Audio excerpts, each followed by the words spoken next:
Hello guys. So actually kagigising ko lang nga and ang oras na ba? Ang oras ay 10:56 AM. So ang duty ko nga pala ay 12 to 4. So 12 to 4 na madaling araw and 12 to 4 naman sa tanghali hanggang hapon. Ngayon, nandito kami sa Mexico. Naglo-loading kami at hindi ko pa alam kung saan ang aming discharging port. So, update, sumampa na nga yung mga kadete namin dito. Nakapagbili ako ng Pancit Canton. Yun, papakita ko pa ba? Siyempre, alam nyo na yun, Pancit Canton. Marami na rin ako nakain Pancit Canton and my morning routine is usually yun, nagigising.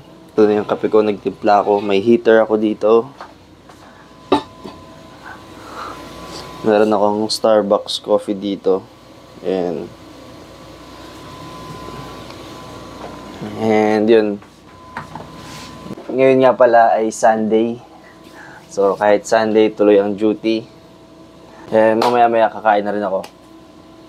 Kaming mga ratings pala, nakatira kami sa B-deck. At kapag bababa kami ng one-step deck, A-deck na yun, at doon matatagpuan ang crew mess, which is doon kami kumakain lahat ng mga ratings. And dahil nga Sunday ngayon, ang aming pagkain ay steak with fries. Medyo nabawasan ko na yung aking steak. Napakalambot, napakasarap. Off duty na ako.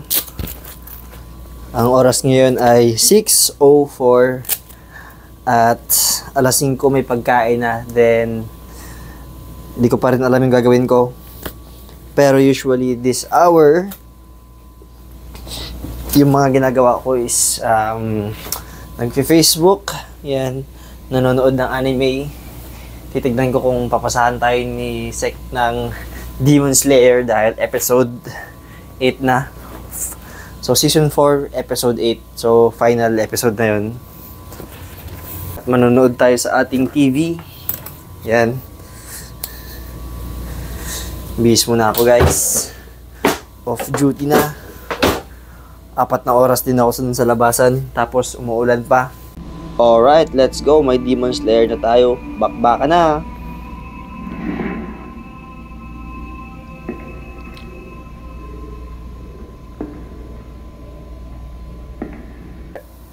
Time check, 11:30 na. So, maliligo lang ako saglit, tapos mabibihis and magjo-duty na. Uminom lang ako ng aking kape saglit. Magbibihis na ako ng aking coverall at magpe-prepare na para mag-duty.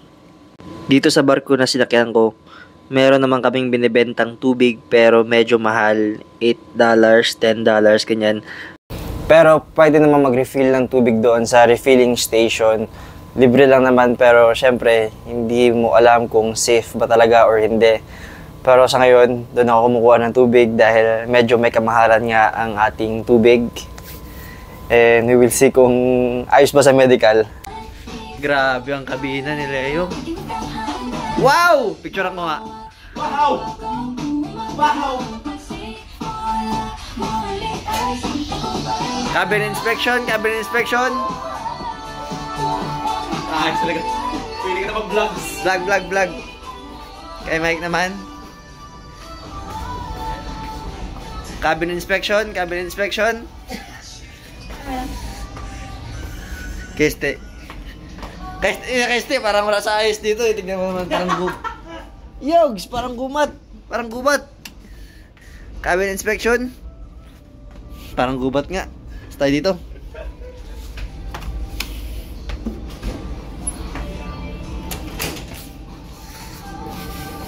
Kay Mike.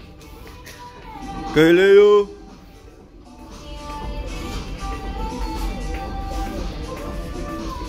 Parang bago, grabe din.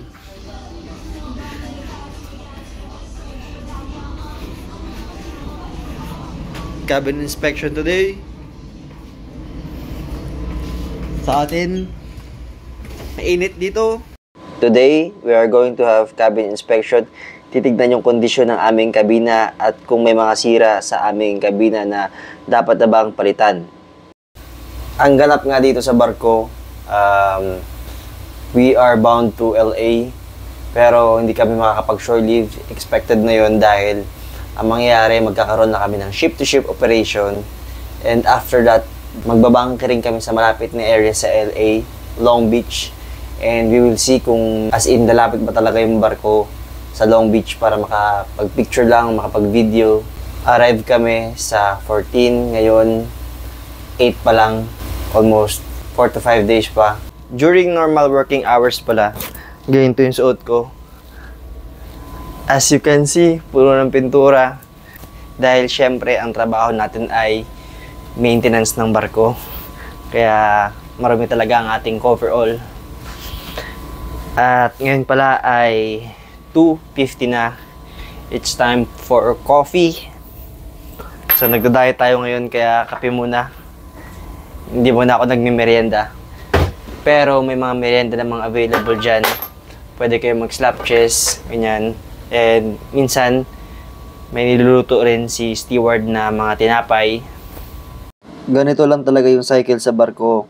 Sa umaga, 8 to 5, trabaho, maintenance.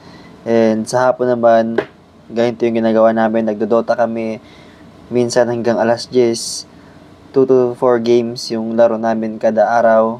And para mabilis yung kontrata, ganito lang. Tapos relax.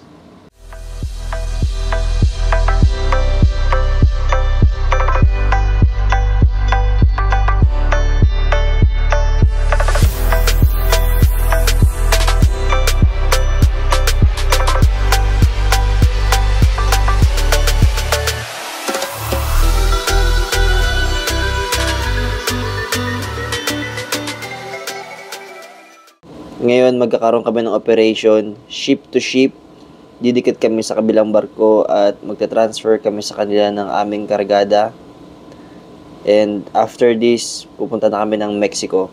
So, ganito pala, unti-unting dumidikit yung mga barko. Tapos, magsisend kami ng mga lines sa kanila and magsisend din sila ng mga lines sa amin para dikit na talaga yung barko. Napakasimple lang naman ng ganitong operasyon pero medyo delikado dahil gumagalaw yung barko.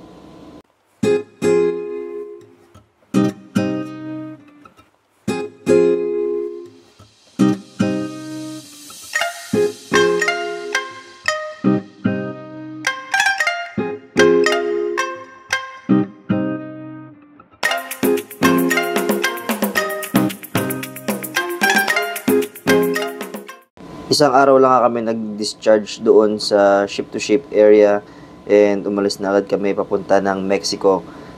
Mabilis lang yun dahil kailangan talaga as much as possible mabilis para makabitaw agad kami para iwas na rin sa bulilyaso. Nagbi-binge eating ako ngayon dahil Sunday at sobrang pagod ng aming operasyon. Ngayon, pahinga kami at hanggang Monday, pahinga din kami.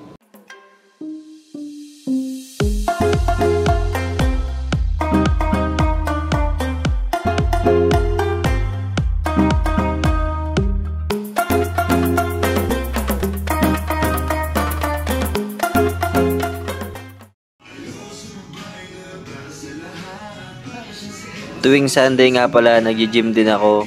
So, ganito lang yung ginagawa ko. Nag-walking, nagbubuhat ng mga barbell, squat, tapos nagdi-dribble lang. Kasi nga, 99 days na lang, pauwi na tayo. At kailangan na natin magpapayat at magbawas ng timbang. Ngayon dumadaan na ang dating pinaplano sama pagsipa ng aeroplano. Matagal-tagal din kaming angkorahe dito sa Mexico at ngayong araw din mismo ay papasok na rin kami sa puerto. Ngayon, ang ganap dito sa puerto, magkakaroon kami ng provisions dahil nga 3 months na kami walang provisions at magkakaroon din ng crew change. So, may mga uuwi na and may mga sasampa rin. And syempre, after that, siguro after 3 months, tayo naman ang bababa. Alright, so ngayon, papawis muna tayo at mamaya papasok na ng puerto. Kahit papaano naman may mga gym equipments kami dito sa barko na magagamit namin kapag may free time kami. Syempre, ang trabaho namin more on physical, kaya dapat maalagaan namin ang aming katawan, makapagpapawis, ganyan. Yung bola naman na ginagamit ko, dala ko yan, pero may sariling bola naman yung barko dahil may basketball ring din naman kami dito, pero bibihira lang kami makapag-basketball dahil minsan malakas ang hangin, malakas ang alon, may rolling, busy, ganyan. Kaya bibihira lang talaga makapag-basketball. Ganito lang pala yung ginagawa ko, nag-squat lang ako. Tapos after that, mag-push up lang. Simple lang kasi yung pag-workout ko, hindi na ako masyadong bumubuhat ng mga mabibigat talaga dahil hindi naman talaga ako nagpapalaki ng katawan. Saktong maging lean lang.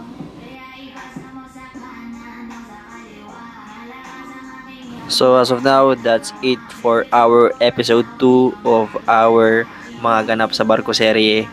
Thank you for subscribing and thank you for supporting me, guys. Yun lang naman, tuloy-tuloy lang tayo. Alright!